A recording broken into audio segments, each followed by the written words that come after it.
Perkenalkan, nama saya Nur Sunani, NIM 35210121. Sebelumnya, yang terhormat Ibu Dewi Rostiana MPT selaku dosen pengampu mata kuliah BKP Perkawinan. Nah, di sini saya akan memaparkan materi tentang bimbingan konseling penyuluhan perkawinan untuk memenuhi tugas ulangan akhir semester mata kuliah BKP Perkawinan. Yang pertama itu ada pengertian bimbingan. Bimbingan merupakan terjemahan dari guidance dan counseling itu dari counseling.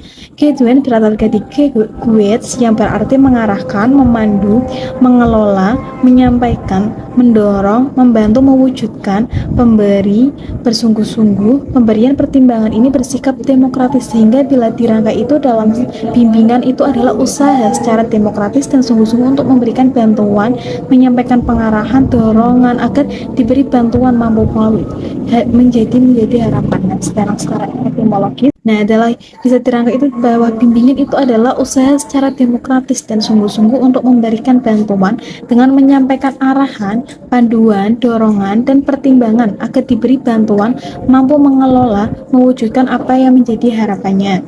Nah, sedangkan secara etimologis itu kata konseling itu berasal dari kata konsel yang berarti konsilum yang artinya itu bersama atau bicara bersama-sama, yang berarti melingkupi proses hubungan, menekankan pada permasalahan yang dihadapi klien, terus memberikan nasihat.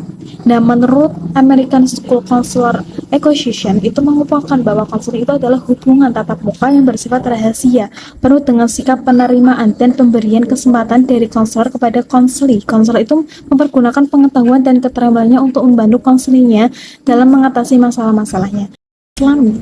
Menurut Lamuddin Lubis itu berpendapat bahwa bimbingan Islami ini merupakan proses pemberian bantuan dari seorang pembimbing kepada konseling atau helpee. Dalam pelaksanaan itu pemberian bantuan, seorang pembimbing atau helpee tidak boleh memaksakan kehendaknya untuk mewajibkan konseling untuk mengikuti apa yang disarankannya, melainkan sekedar memberi arahan, bimbingan, dan bantuan yang diberikan itu lebih berfokus pada bantuan yang berkaitan dengan kejiwaan atau mental dan bukan berkaitan dengan materi atau finansial secara langsung. Nah, sedangkan menurut Saiful Ahyar itu konseling Islami dari segi proses konseling merupakan berlangsungnya pertemuan tatap muka atau face to face antara dua orang atau lebih orang bertubuh. Pihak pertama itu adalah konselor dengan cara sengaja memberikan bantuan layanan kepada konseling secara profesional, sedangkan pihak kedua itu adalah konseling yang dibantu untuk memecahkan masalah. Nah, berarti bisa disimpulkan bahwa bimbingan konseling Islami itu adalah suatu proses dalam bimbingan konseling yang dilakukan mendasarkan pada ajaran agama Islam untuk membantu individu yang mempunyai masalah yang berguna untuk mencapai kebahagiaan dunia dan akhirat. Bantuan partner yang akan menikah untuk memecahkan masalahnya dan cara menentukan pola pemecahan masalah yang lebih baik. Nah, bisa dikatakan itu sebagai metode pendidikan karena konseling perkawinan itu memberikan pemahaman kepada pasangan yang berkonsultasi tentang diri pasangannya dan masalah-masalah yang hubungan. Jadi perkawinan itu memberikan pemahaman kepada pasangan yang berkonsultasi tentang diri, terus pasangannya, dan masalah-masalah yang hubungan dengan perkawinan yang dihadapi dengan cara-cara yang dapat dilakukan dalam mengatasi permasalahan perkawinan. Nah, penurun ketegangan emosional ini dimaksudkan itu sebagai konseling perkawinan dilaksanakan biasanya saat kedua belah pihak itu berada pada situasi emosional yang sangat berat. Nah, dengan konseling itu pasangan dapat melakukan ventilasi dengan jalan membuka emosionalnya sebagai kitartis terhadap tekanan-tekanan emosional yang dihadapi selama itu. Nah, yang membantu disebut itu konselor. Nah, sebagai konselor itu bukan subjek. Nah, karena konselor hanya membantu, itu subjeknya adalah klien itu sendiri dan objeknya itu adalah masalah yang dihadapinya. Selanjutnya itu ada beberapa problem. Nah, problem di seputar perkawinan atau kehidupan berkeluarga itu biasanya ada di sekitar kita, tapi kita nggak sadari. Nah, yang pertama itu ada ekonomi keluarga yang kurang tercukupi. Nah, masalah yang dalam keluarga itu merupakan aspek kehidupan yang pasti ada.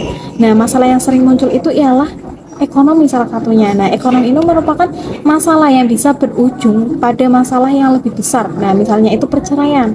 Nah, terus bunuh diri atau seperti kasus dari ibu dan anak ketika dia karena tidak mampu membiayai kehidupan anak-anaknya.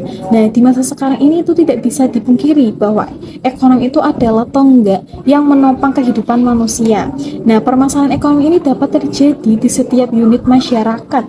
Nah, melalui dari keluarga sampai negara. Nah, masalah ekonomi bisa membawa dampak positif maupun dampak negatif bagi anggota keluarganya atau bagi anggota keluarga tersebut. Nah, masalah ekonomi ini lebih sering muncul karena ketidakmampuan keluarga tersebut dalam mendapatkan penghasilan untuk memenuhi kebutuhan sehari-harinya. Nah, ekonomi ini pengaruh yang diakibatkan oleh masalah ini itu sangatlah beragam. Itu mulai dari ketidakmampuan orang tua untuk membiayai pendidikan anak-anaknya, terus tidak mampu untuk memenuhi kehidupan hidup sehari-harinya, terus mulai dari makanan bergizi, pakaian yang layak, itu juga rumah yang sehat dan higienis. Nah, banyak orang yang tidak tahan itu berada dalam kehimpitan ekonomi. Nah, dan memutuskan untuk mencari jalan pintas. Nah, itu dengan tingkat kejahatan yang semakin tinggi. Saat ini kan ada berita ya. Nah, itu salah satunya disebabkan oleh adanya tuntutan ekonomi dalam sebuah rumah tangga. Nah, hal ini adalah sebuah kenyataan hidup di mana masalah yang terjadi dalam sebuah keluarga itu bisa terjadi dalam sebuah keluarga bisa menuntun atau pada masalah itu yang jauh lebih besar dan merugikan orang lain. Jadi bahkan bisa merugikan orang lain. Nah, itu yang kedua ada perbedaan watak dan perbedaan kepribadian yang terlalu tajam. Nah, teramat baik. Sekarang itu banyak banget ya perbedaan antara pria dan wanita sehingga diibaratkan sebagai pria itu berasal dari planet Mars. Nah, sementara wanita itu berasal dari planet Venus begitu. Nah, karena itulah tidak ada kunci untuk menyatukan seorang pria dan seorang wanita kecuali atas dasar pemahaman dan karakter yang berbeda tersebut.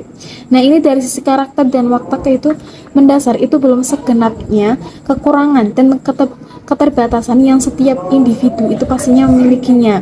Nah, setiap egoisme masing-masing suami istri itu merupakan penyebab pula terjadinya konflik rumah tangga yang berujung pada pertengkaran yang terus-menerus. Nah, egoisme ini adalah suatu sifat buruk manusia yang mementingkan dirinya sendiri. Nah, yang ketiga itu ada masalah kesibukan. Nah, kesibukan ini adalah suatu kata yang telah melekat pada masyarakat modern di kota-kota, apalagi sekarang ya. Nah, kesibukan itu terfokus pada pencarian materi yaitu harta ataupun uang. Nah, karena falsafahnya itu hidup merupakan mengatakan uang itu adalah harga diri dan waktu itu adalah uang. Nah, jika telah kaya itu berarti suatu keberhasilan atau suatu kesuksesan. Nah, kesibukan orang tua itu dalam urusan ekonomi itu sudah menjadi kenyataannya tidak dapat dipungkiri. Nah, akan tetapi sah-sah saja setiap keluarga itu berusaha mengejar kebahagiaan materi. Bila tidak mampu jangan stres, jangan bertengkar, dan jangan bercerai. Nah, berusahalah sabar dan selalu usaha. Mungkin nantinya akan berhasil. Nah, selanjutnya yang keempat itu ada masalah perselingkuhan. Sering kita baca di surat kabar atau berita-berita itu bahwa suatu masalah yang rumit untuk dikaji adalah masalah perselingkuhan yang dilakukan oleh suami ataupun istri. Nah, ada beberapa faktor penyebab terjadinya perselingkuhan tersebut. Itu yang pertama itu adanya hubungan suami istri yang sudah hilang kemesraan dan cinta kasih. Nah, hal itu berhubungan dengan ketidakpuasan seks. Istri itu kurang berdandan di rumah kecuali jika pergi ke undangan atau pesta. Nah, itu cemburu baik secara pribadi maupun atas hasutan pihak ketiga. Nah, kedua itu ada tekanan pihak ketiga seperti mertua dan lain-lain. Nah, itu anggota keluarga atau anggota keluarga lainnya. Nah, dalam hal ekonomi itu juga sangat berpengaruh dalam perceraian. Dan terakhir itu ada kesibukan masing-masing sehingga kehidupan kantor itu lebih nyaman daripada kehidupan keluarga.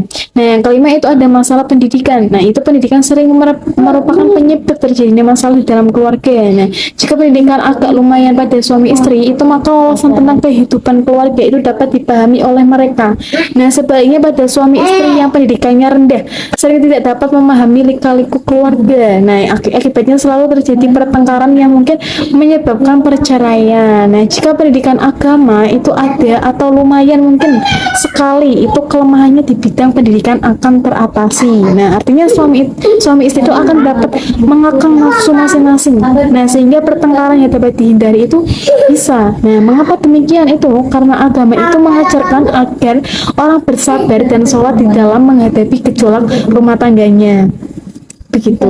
Nah, sekian presentasi dari saya, pemaparan dari saya. Wassalamualaikum warahmatullahi wabarakatuh.